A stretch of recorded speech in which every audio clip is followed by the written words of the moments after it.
जानकारी तो देना चाहिए ना फैमिली वाले को कि हाँ इसके साथ मेरा संबंध बना और इससे मैं प्यार करती हूँ, इससे मेरा रिलेशनशिप चल रहा है, फिजिकल रिलेशन भी हो चुका है जिसके कारण मेरे पेट में बच्चा पल रहा है।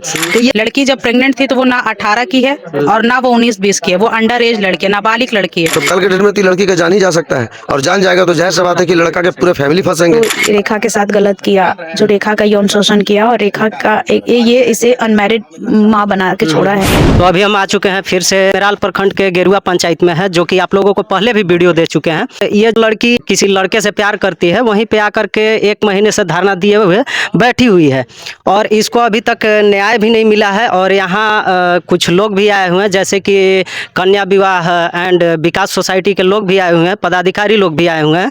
तो इन लोगों से भी जानेंगे और पूछेंगे कि क्या होना चाहिए और क्या अभी तक न्याय नहीं मिल रहा है, तो इन लोग भी कुछ अपना कदम उठाते हैं कि नहीं उठाते हैं। इन सारी चीज़ों पे हम लोग बात करेंगे और जानेंगे। तो सबसे पहले आप परिचय दीजिए मैम। मैं कन्या विवाह एंड विकास सोसाइटी गया से चलकर झारखंड में आई हुई हूँ। जी। मेरा नाम महजुबिन साहिबा हुआ उर्फ माही। जैसे ही हम लोग को सूचना मिला चैनल के कॉलिंग के माध्यम से, पहले हमारे पास इंफॉर्मेशन आया था सेक्रेटरी महोदय विकास कुमार माली जो गढ़वे के रहने वाले हैं, उनके पास इस लड़की के बारे जैसे ही इंफॉर्मेशन आया, उन्होंने आके यहाँ पे सारा कुछ देखा, जो कुछ इसके पास नहीं था सही व्यवस्था, कुछ व्यवस्था एक देते हुए इससे सारा जानकारी पूछताछ कर वो यहाँ से गए। जाने के बाद लड़का से कांटेक्ट करने की कोशिश की है, लड़के लोग भी आकर सर से कुछ बातचीत हुई है कंप्रोमाइज की, ठीक है। तो यदि अगर लड़का गलत नहीं था तो अपने घर पे ताला बंद करके क्यों चला गया, और अगर वो गलत नहीं था तो कंप्रोमाइज की बात कहाँ से उठ गई है। मैं यहाँ पे आज फर्स्ट टाइम आई हूँ, जैसे ही कि मेरे को गांव घर से पता चला है कि इससे पैसा देकर भी रफा दफा केस करना चाह रहे थे कि कंप्रोमाइज हो जाए, क्योंकि इन्होंने सबसे पहले महिला थाना एसपी के पास और कोर्ट में गई है इंसाफ के लिए। तो कोर्ट में अभी सिर्फ तारीख पे तारीख चल रही है, अभी कोई डेट इसको नहीं मिल पाया, संतुष्टि के लायक इसके पास जवाब नहीं आ पाया है कि जो ये संतुष्ट हो जाए। एक्चुअली इसका बच्चा भी अभी बीमार है, तबीयत बिगड़ गई है, इसलिए हम चाहेंगे झारखंड के सरकार से कि जल्द से जल्द इसके साथ इंसाफ किया जाए।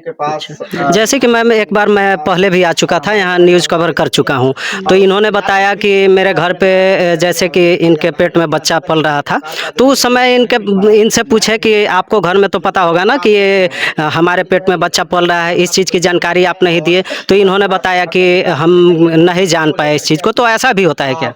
बिल्कुल, आपको ये होना चाहिए कि सरकार भी हमारी कन्या को या पुरुष को शादी का उम्र का एज क्या देते हैं, 18+।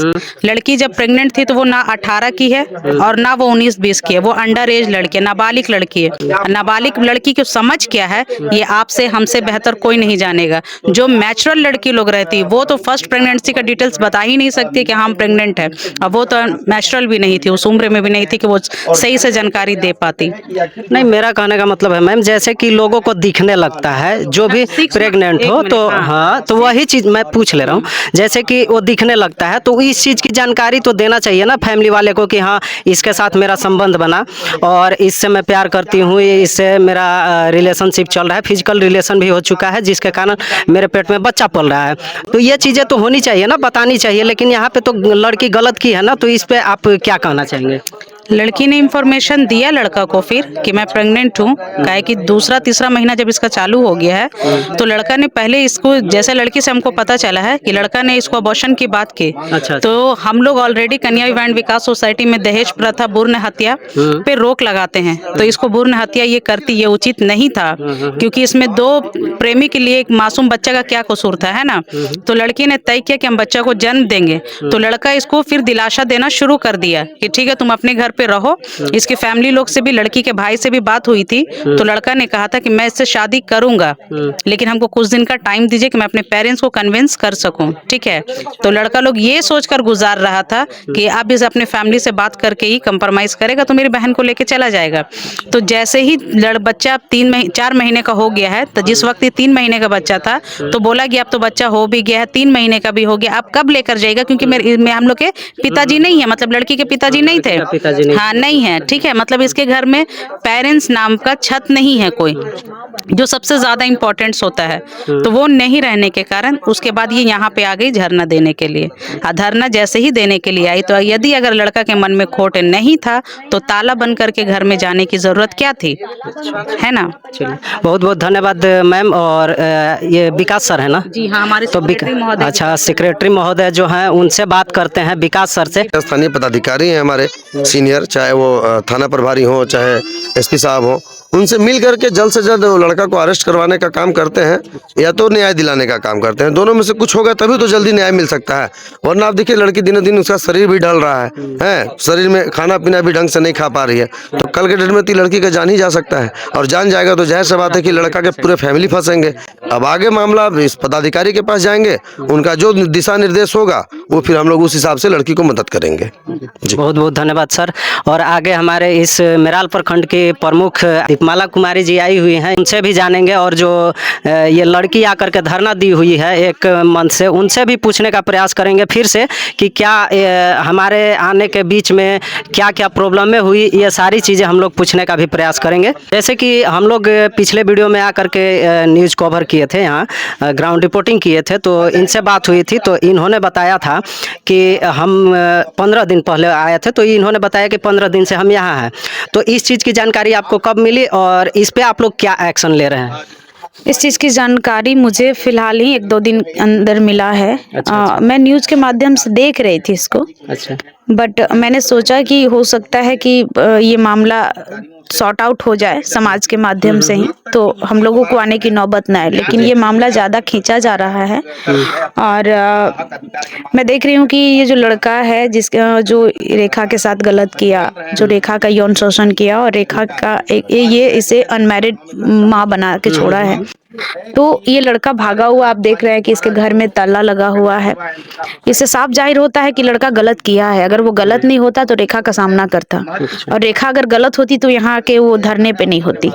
अगर रेखा सही है, ये रेखा का बच्चा उसी लड़के का है, पता नहीं नाम क्या है, लड़के का नाम क्या है, सुजीत प्रजापति का। अगर वो सही होता तो आकर के अपने घर में रहता और रेखा को बोलता कि ये बच्चा मेरा नहीं है। मुझे समझ में ये आ रहा है कि रेखा सच बोल रही है और रेखा के साथ गलत हुआ है, इसे न्याय मिलना चाहिए। और रेखा के लिए अगर रेखा को न्याय नहीं मिलता है तो हम लोग उच्च न्यायालय तक जाएंगे। महिला बाल विकास आयोग में रेखा को की आवेदन को लेके जाएंगे और वहां से हम लोग न्याय की गुहार लगाएंगे। महिला थाना में भी ये गए और एसपी के पास गए थे, आवेदन भी दिए हैं, अभी तक कोई सुनवाई नहीं हो पाई है। ठीक है, तो इसमें आपके हिसाब से क्या होना चाहिए? अगर अभी तक ये मामला समाज के लिए एक अभिशाप बन के आया है और अभी तक अगर एसपी साहब ने इसका कोई संज्ञान नहीं लिया तो ये निंदनीय है। मैं इसकी निंदा करती हूँ कि अभी तक उनके पास आवेदन गया हुआ है, जानकारी है, और उसके बावजूद भी इस पे कार्रवाई अब तक नहीं हुई है। तो ये सोचने वाली बात है कि समाज में अगर इस तरीके का घटना हो तो हमारी बेटियां सुरक्षित नहीं महसूस करेंगी, और हमारी बेटियों के साथ, हमारी बहनों के साथ, हमारी जो महिलाएं हैं उनका जो उत्पीड़न वाला जो मामला आता है वो आते ही रहेगा और समाज में सुधार नहीं होगा इससे। अभी एक और बोल रहे थे कि हम कोर्ट में अपना एप्लीकेशन लगाए हुए हैं, अर्जी लगाए हुए हैं, तो कोर्ट में लगाने के बावजूद भी यहाँ इनके घर पे धरना दिए हुए हैं, क्या ये सही है? देखिए, अगर ये आवेदन कोर्ट तक दे चुकी हैं और फिर भी माननीय न्यायालय के द्वारा कोई इन्हें संज्ञान नहीं लिया जा रहा है, कार्रवाई नहीं किया जा रहा है, तो कोर्ट के लिए भी बहुत शर्म की बात है कि कोर्ट के पास इस तरीके का मामला जाए और उस पर संज्ञान न लिया जाए, तो हमारे लिए ये सही नहीं है। ये मैम बता रही हैं कि कोर्ट में जो अर्जी लगाया गया है अभी तक कोई न्याय नहीं मिल रहा है, तो ये शर्म की बात है। दरवाजे के बाहर रह रहे हैं, खुले हवा में रह रहे हैं और ठंडी का मौसम है, तो इसमें क्या निष्कर्ष निकलना चाहिए? इन्हें वैकल्पिक व्यवस्था कुछ मिलना चाहिए, होना चाहिए। ये एक तो छोटा बच्चा है, काफी खूबसूरत बच्चा है, मैं देख रही हूँ, और सीधी सी बात है कि बच्चे को के लिए तो एक इंसानियत, मानवता के नाते यहाँ के जो अगल बगल के लोग हैं कम से कम अपने घर में इसे जगह दे। खुले में रह रही है, बच्चा का तबीयत बिगड़ सकता है और अगर कुछ होता है तो मामला इतना फैल चुका है, उसमें कहीं ना कहीं जिम्मेवार हम और आप ही हो जाएंगे। तो इस नाते यहाँ के जो अगल बगल के लोग हैं उन्हें भी मानवता के नाते इस लड़की को और इसके बच्चे को जगह देना चाहिए। अच्छा, बहुत बहुत धन्यवाद मैम। और आप बताइए, आप इतने दिन रहे तो इसके बीच में आपके साथ क्या क्या दुर्व्यवहार किया गया, वो चीज़ बताइए। देखिए, मेरे साथ ये जो गगन प्रजापति हैं, गगन प्रजापति का लड़का है जो मनोज प्रजापति, मुकेश प्रजापति, और उसको जो पत्नी है थी बिफनी देवी, और उसको जो बहू है उसको नाम पता नहीं है, वो सब मेरे साथ बहुत गलत गलत गाली गलौज करते हैं और मुझे धमकी भी देते हैं कि तुम्हें जान से मार देंगे, तुम्हें काट कर गाड़ देंगे इसी दुहारी पर, कि तुमको यहाँ से हटा देंगे, तुम यहाँ से भाग जाओ। ये सब गाली वाली देते हैं मुझे बहुत गंदे गंदे। और मेरे साथ जो भी करते हैं सब, रात में मैं यहाँ सोती हूँ तो मुझे देखने आते हैं कि तुम क्या कर रही हो, तुम कैसे हो। ऐसे मुझे जान से मारने के लिए, इसी डर से मैं रात में जग कर रहती हूँ, मैं सोती नहीं हूँ। ये लड़का के कौन है? लड़का का चाचा है सजला, और उसका चचेरा भाई है वो। ये लड़की साफ तौर पे बता रही है कि लड़के का जो चाचा लोग हैं उन लोग मारने का भी धमकी देते हैं। तो ये सरासर गलत है। अगर इस लड़की को यहाँ कुछ हो जाता है तो इसके पूरे फैमिली फंस सकते हैं, और फैमिली के साथ साथ जिनका ये नाम पकड़ रहे हैं वो सारे लोग फंस सकते हैं।